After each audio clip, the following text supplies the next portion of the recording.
Sir नमस्कार। नमस्कार sir. Sir क्या नाम है आपका? जी रामनरेश रावत। सर कहाँ से आए आप? जी मैं जिला ग्वालियर, तहसील भतरवार से, मध्य प्रदेश।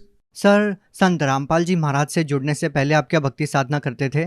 सर मैं संत रामपाल जी महाराज से नाम दीक्षा लेने से पहले हिंदू धर्म में जो भी प्रचलित तीज त्यौहार जो होते हैं और अन्य जैसे दुर्गा जी की पूजा, 8-9 साल तक सर जी मैंने खूब दुर्गा जी की पूजा की है। देवी को पधारना, फिर पूजन करना। और सर उससे मुझे कुछ आर्थिक या किसी प्रकार का कोई लाभ नहीं हुआ, शारीरिक कष्ट भी बढ़े।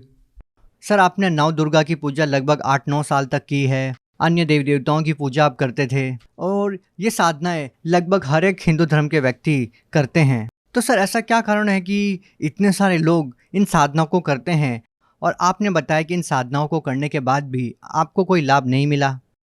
सर ये साधना जो संत रामपाल जी महाराज का प्रवचन सुने तो ये साधना जो हम लोग कर रहे हैं हिंदू धर्म में बिल्कुल शास्त्रों के विपरीत है। हमारे शास्त्रों में कहीं पर भी ये प्रमाण नहीं है कि हमें देवी को ऐसे पधारना है, ये साधना करनी है। ये बिल्कुल भी शास्त्रों के विपरीत साधना कर रहे थे हम लोग। इससे हमें न तो कोई आर्थिक लाभ, ना शारीरिक लाभ। बशर्ते उल्टा ये होता था कि हम देवी की साधना कर रहे हैं तो वहाँ पे क्या सीखा हमने, केवल गांजा पीना शुरू कर दिया, भांग खाना शुरू कर दिया। इन साधनाओं को करते करते आप नशा करने लग गए? जी सर जी, यही हुआ हमारे साथ। और इसको समाज में एक अच्छी मतलब स्तर का मानते थे। वहाँ पे आते थे पंडे लोग तो बोलते थे ये तो चलता है, इसमें फलाना ढकना, तो ये सब होता था सर। सर एक पंडित पूजाएं साधनाएं करवाता है, हवन यज्ञ करवाता है, उसके साथ साथ वो लोग नशा क्यों करते हैं? जी सर, उनको क्या है, बस अपने धंधे से मतलब था कि आज ये लोग करेंगे तो कल हमको भी उनको भी करना था। वो भी करते थे इस नशे को, और केवल अपनी आर्थिक आय के लिए वो हमसे ये सब कराते थे। सर हम आपसे ये जानना चाहेंगे आपको संत रामपाल जी महाराज के बारे में कैसे पता लगा? सर सबसे पहले मेरे पिताजी को सांस की बीमारी थी सर। तो उनको एक पास में ही गांव है, तो वहाँ पे घनश्याम बाबू जी करके वो थे, तो वो बरवाला आश्रम में संत रामपाल जी महाराज के पास गए थे। तो उनको क्या, पिताजी को सांस की बीमारी थी, तो उन्होंने आके बताया कि आप बरवाला आश्रम एक बार मेरे साथ चलिए, वहाँ पे संत रामपाल जी महाराज हैं जो इन सब रोगों को लगभग लगभग दूर कर देते हैं, ऐसा सुना है। तो पिताजी पहले से ही धार्मिक प्रवृत्ति के थे। गांव पे भी उनको लोग, सब लोग भगत जी कह के ही बुलाते थे, मतलब पहले से ही धार्मिक प्रवृत्ति के थे। तो पिताजी ने कहा चलो भाई एक बार देख लेते हैं जाके। तो वो गए, तो पिताजी वहाँ पे सतलोक आश्रम बरवाला हिसार में गए।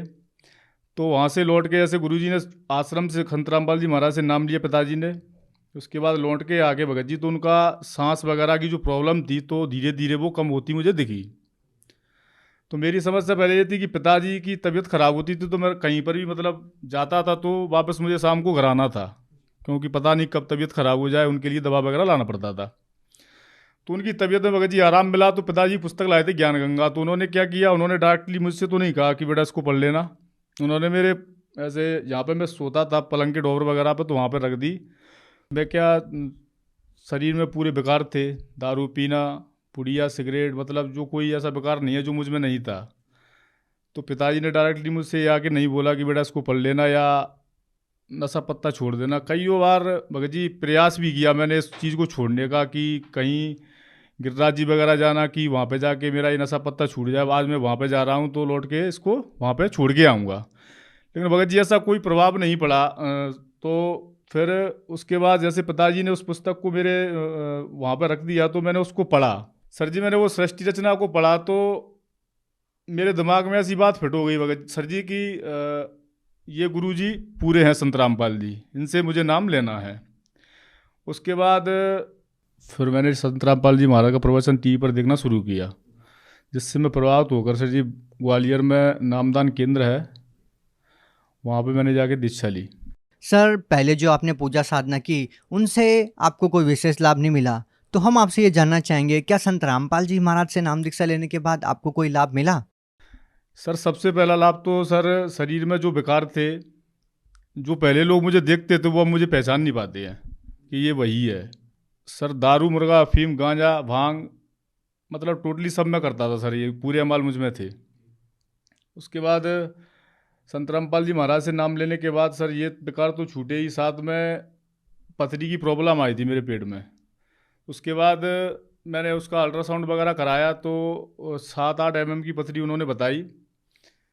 तो सर उसके बाद फिर इलाज वगैरह थोड़ा बहुत मैंने मेडिकल से कराया, तो उससे मुझे कोई लाभ नहीं हुआ।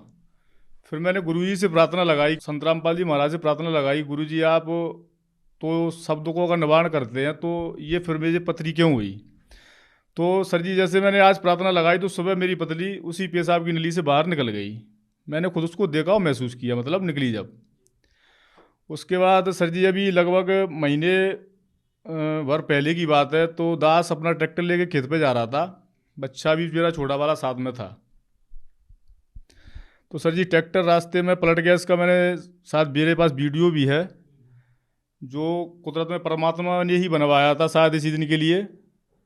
तो वो वीडियो बना तो भगत जी ट्रैक्टर पलटा मेरा, और बच्चा और मैं दोनों ट्रैक्टर के नीचे। तो ट्रैक्टर पलटा तो परमात्मा की याद आई भगत जी उस समय, बस संत रामपाल जी महाराज की याद आई। और ना मैं ट्रैक्टर से कूदा ना मेरा बच्चा ट्रैक्टर से कूदा, ट्रैक्टर उल्टा हो गया। उसके बाद मैंने अपने बच्चे को वहीं से पूछा, बेटा तेरे कहीं लगी तो नहीं है? बेटे बेटा मेरे तो कहीं, पापा जी मेरे तो कहीं नहीं लगी, आपको तो नहीं लगी? मेरा बच्चा मुझसे बोला। तो मैंने कहा बेटा ठीक है, इससे निकलो धीरे धीरे आराम से। तो हम दोनों उसके ट्रैक्टर के नीचे से भगत जी निकल के आए। सर, संत रामपाल जी महाराज के अनुयायी ये दावा करते हैं कि जो भी उनसे नाम दीक्षा लेता है उनका नशा छूट जाता है। तो हम आपसे ये जानना चाहेंगे, क्या संत रामपाल जी महाराज आप लोगों का नशा छुड़वाने के लिए, अपने अनुयायियों का नशा छुड़वाने के लिए क्या कोई दवाई या जड़ी बूटी देते हैं जिसको लेने के बाद व्यक्ति नशे को त्याग देता है? नहीं सर जी, संत रामपाल जी महाराज कोई जड़ी बूटी वगैरह तो नहीं देते हैं। केवल वो शास्त्रों में, जो हमारे शास्त्रों में प्रमाणित भक्ति विधि है, जो हमारी गीता जी प्रमाणित करती हैं, हमारे धर्मशास्त्र प्रमाणित करते हैं, केवल वो शास्त्रों से प्रमाणित भक्ति विधि हमें देते हैं बस। इसके अलावा कोई जड़ी बूटी और जो सही प्रमाणित मंत्र वगैरह हैं जो, वो हमको दिए जाते हैं।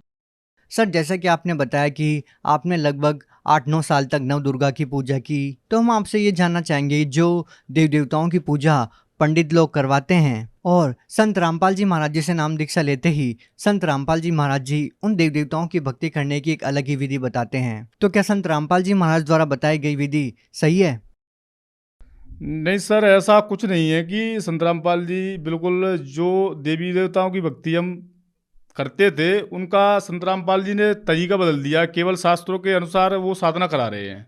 सर, इतने सैकड़ों वर्षों से जो पूजा विधि चली आ रही है, संत रामपाल जी महाराज जी उसको बदलवा क्यों रहे हैं? सर जी अन्य धर्मगुरु जो हैं वो, उन्होंने कभी हमें वेद शास्त्र खोल के नहीं दिखाए हैं, ना हमें ये बताया कभी कि ये पूजा इस शास्त्र में लिखी हुई है जिसके आधार से ये पूजा करा रहे हैं। इसके विपरीत संत रामपाल जी महाराज ने हमें शास्त्रों में दिखा दिखा के कि बेटा यहाँ पे ये लिखा है, इस वेद में ये लिखा है, इस शास्त्र में ये लिखा है, इस तरह से हमें भक्ति बताई है, जिससे सर जी हमें खूब आर्थिक लाभ हुए हैं।